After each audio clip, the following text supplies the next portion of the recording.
So in this video, I wanted to go a little bit deeper. I wanted to go a little bit more in depth about all of the ingredients, why we use them, what the benefits are, what each ingredient brings to the table, all of those sorts of things. If you like this style, let me know.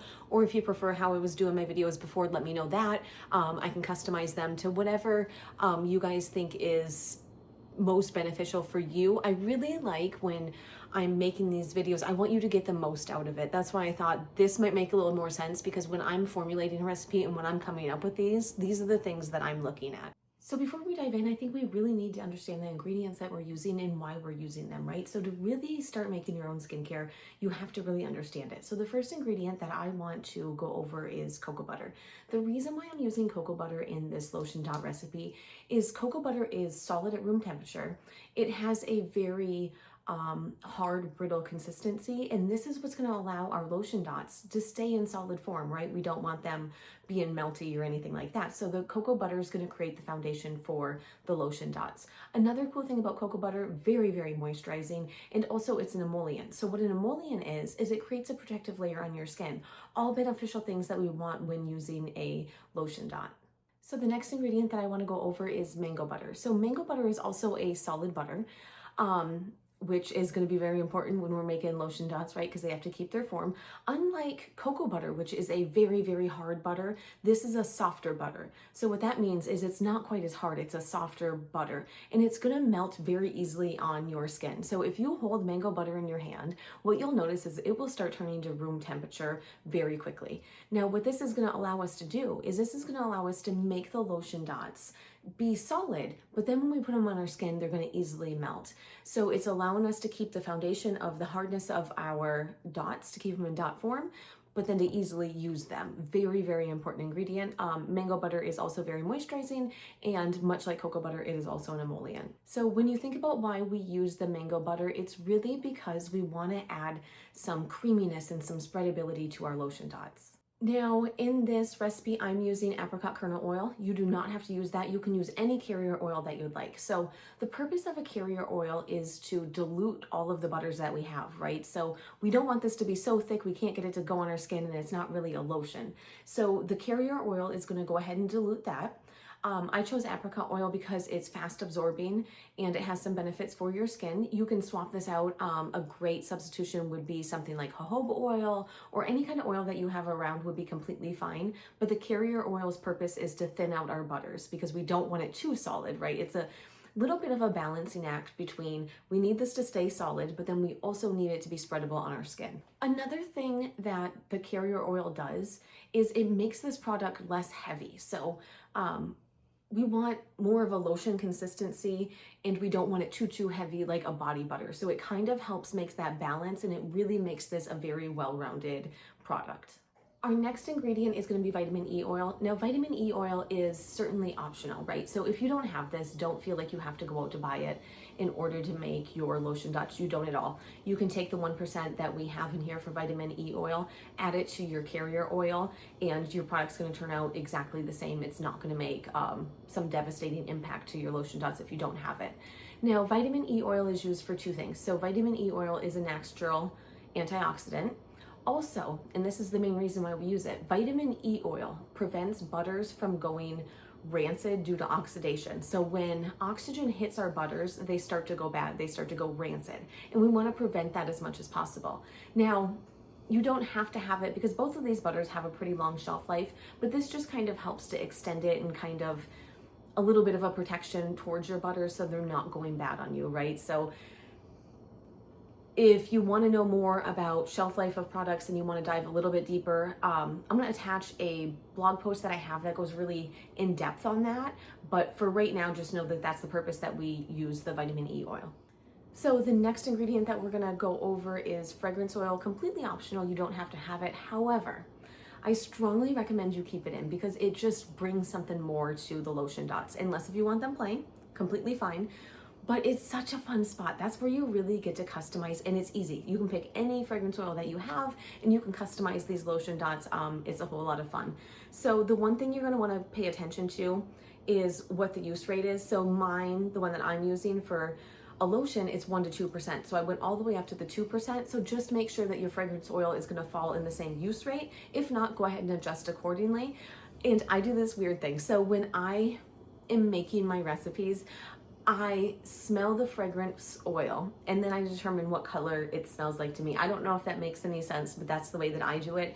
And it makes it kind of fun for me. So I think when I smell something, okay, what color do I vision when when I smell it and I think about putting the lotion dots on my skin. So really a fun spot where you can customize that. Another fun spot is your mica powder. You can use any colors that you would like, and you can also leave them out. You don't have to have them.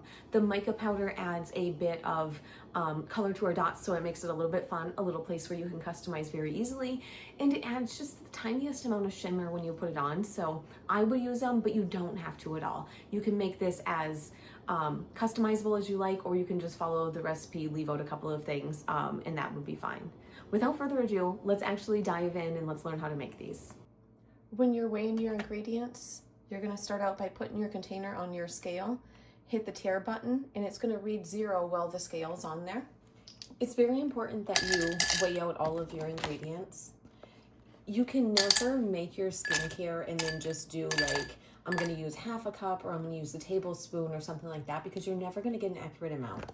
A great example is like I'm using the cocoa butter flakes. If you were to be using a solid cocoa butter, a cup's not going to be the same, and the best way to do it is by measuring. So what I like to do when I'm making stuff is I measure everything at one time. That way it's pretty quick and easy to get everything put together, and you're not worried about messing it up or forgetting to put an ingredient in there. I'm guilty of doing that so many times. So I have our cocoa butter, our mango butter, apricot kernel oil, fragrance oil, vitamin E oil, and then our mica powder.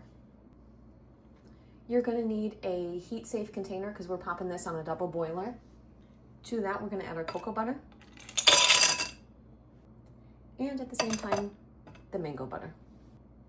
Grab a saucepan with a little bit of water underneath, and then I put the silicone mat. It just prevents glass from bouncing around in here. And then we're going to pop our butters in here. Now we're going to put this on the stove until it's completely melted. Don't put it on like a high heat, put it on a medium low heat and let it slowly heat up. The point of doing it in a double boiler is to safely and slowly melt our butters. So I'm gonna get this melted and then I will be right back. Once this is completely melted, you go ahead, you pull it off the double boiler. Also make sure you wipe the outside of the container to get any water off of there. We don't want any water to get in here. I'm gonna go ahead and add our apricot kernel oil. We're going to add our fragrance oil.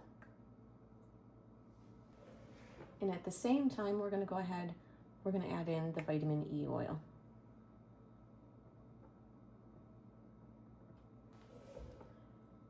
Then we're going to give everything a really good mix. Make sure we get it all combined. We don't want any pockets of just the butters or just the oils or fragrance or anything like that. So take your time, give everything a really good mix. Because I'm doing more than one color, I'm going to go ahead and separate out a little bit of the mixture. You don't have to do this if you're only doing one color. Come in with your mica powder. And we'll go ahead and get that mixed in there.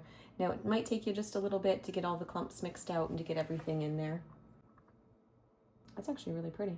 This is the mold that I'm using for our dots. If there's a different mold you have, that would work. This is just the one that I'm going to use. So I'm going to go ahead and pour that in there. Now I was kind of excited to use this little scraper thing because I've never had one of these before. Oh, okay, maybe I'll scrape it. Oh, I guess I'm going this way.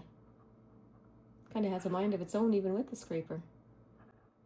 Now the reason why we're scraping it is so we don't waste any of the product. We just want to fill up all of the molds really well. Okay, I just gotta say this, the scraping aspect is very satisfying. I'm gonna get some more.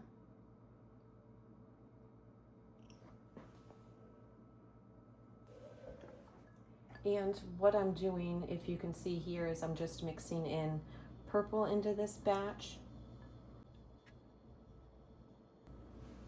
And we'll come through and we're gonna do the exact same thing we did with the blue. Just fill those all up. Okay, this scraper is kind of awesome. I'm loving it. It would be very difficult to get this into the mold without the scraper. So I can see why they included it. Now on some of these, I'm gonna have a mix of colors, and I'm fine with that. I'm not super serious about what color my dots are, or if the blue mixes with the purple. That's not super important to me. What I'm gonna do, even though we have more product to use, I'm just gonna go ahead, I'm gonna allow this to cool, and then we'll come back, unmold it, and re-pour. Now that these have fully set up, oh, those are cute. We're gonna go ahead and pop them out of the mold. I don't know what the best way to do this is, so I guess just hit them each with my thumb underneath. I like the purple color. Let's just look at those real quick. Turned out pretty cute. And then let's see what the blues look like. Oh, took off on me. Okay, that's adorable. I am debating on the last little bit. Do I try to make red more pink, or do I go for white? But I think I'm gonna go with the red. So I'm gonna put not a lot of mica in there, and then go ahead, mix that up. Hopefully we get more of a pink than a red. It looks pretty red, but that's fine. I think the red will look nice too. Now, if you were wondering why this is still in a liquid state, I just reheated it up on the double boiler. It doesn't take long at all. For the mold, not cleaning it in between, because I'm not super worried if the colors mix. Where my purple and blue mixed together, it actually ended up looking pretty cool.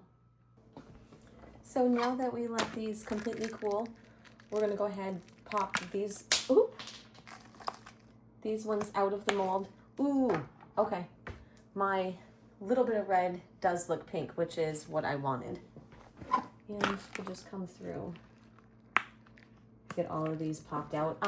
So the thing that I noticed is these take literally forever to set up, even with where I live. So it's like -4 degrees outside right now. So I set them on the porch for a couple of minutes because I wanted to get this video done tonight, and it's starting to get pretty late. So if you want to speed up the process, if it's winter where you're at, you certainly can speed it up by putting them outside. Just, you know, put them on your porch or something, or pop them in the freezer, the fridge, whatever it is. Or you can just leave them if you have time. I'm just running out of time because it's starting to get pretty late. Another thing that I wanted to mention with these is I'm making these in the winter, right? Because it's like -4 out right now. But if you're making these in the summer, and if you find that they're melting on you, you certainly can add a bit of beeswax. So beeswax is going to harden them up quite a bit. I did not want to do it in this recipe because I don't want them that hard because it's pretty cold where I'm at. So I think these are perfect for what I'm going for. But if you need to swap it around a little bit, so then that way they're not melting, like if you're somewhere warm or if it's summer, that wouldn't be very practical. So I'd even take 5 to 7% of what we use for the cocoa butter, swap that to beeswax, and maybe what I'll do is come summertime, I'll probably be out of these. So I'll do a recipe for that too. And then you'll have it. And now that we finally got all of these popped out of the mold, I'm gonna kind of mix up the colors. I love these, they're so darn cute. And we're gonna fill our container.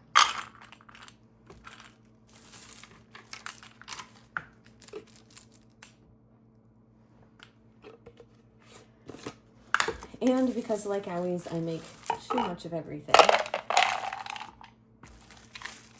I will fill this container as well.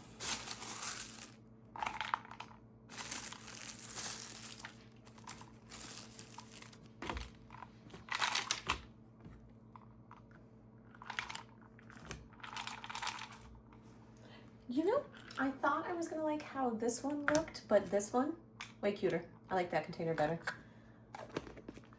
There are your finished lotion dots. Now, let me wash my hands and then I'll show you how to use them. Completely solid at room temperature, right? They're easy to travel with, whatever. And then once you put them on your skin and you start rubbing it around, don't know if you can see there, it's starting to melt on like lotion. And let me try to see when I break it apart. It's not as solid as the beeswax was. It is significantly less solid. Now, my hands aren't the warmest in the entire world, but you can already see how much this is melting. I need this. Look at how dry my hands are. How embarrassing. And this is kind of why, like when I was talking earlier about how if you live somewhere where it's warmer, these are going to be more melty. I don't want them too melty, but then on the reverse of that, because it is winter here, I don't want these too solid, right? So I want to have the level between, it's easy enough to melt on my skin after a minute or so. As you can see, it dissolves in, and it is exactly what you would expect. It's a lotion dot, but we can't have them so soft that they're just turning into a blob in the container. They have to have enough hardness that they hold their shape, but then that you can still use them. So a lot of the lotion dot ingredients that you're going to use is going to be dependent on what the temperature is there. I will never forget the first time that I made a whipped body butter was in winter. Held up amazing, beautiful, wonderful. It was everything that I wanted to be, but then come summertime, game over, because it would just melt on me. So I'm not going to use any more of this lotion dot because I think I've proved the point. I showed you how it works. You know, that's just from a minute or so when I kind of did my hands and right here on my arm. They are amazing. If it's something you're interested in, I hope you try it out. I really hope you enjoyed the video. I hope you enjoy making and using your lotion dots as much as I do. There is literally nothing else that I can think of that I should have explained or that I thought about or that I dig into before I make these. Again, comment down below. Let me know if you enjoyed this format or if you like my quicker, you know, just brush over videos. If you haven't done so already, be sure you hit the like and subscribe button down below.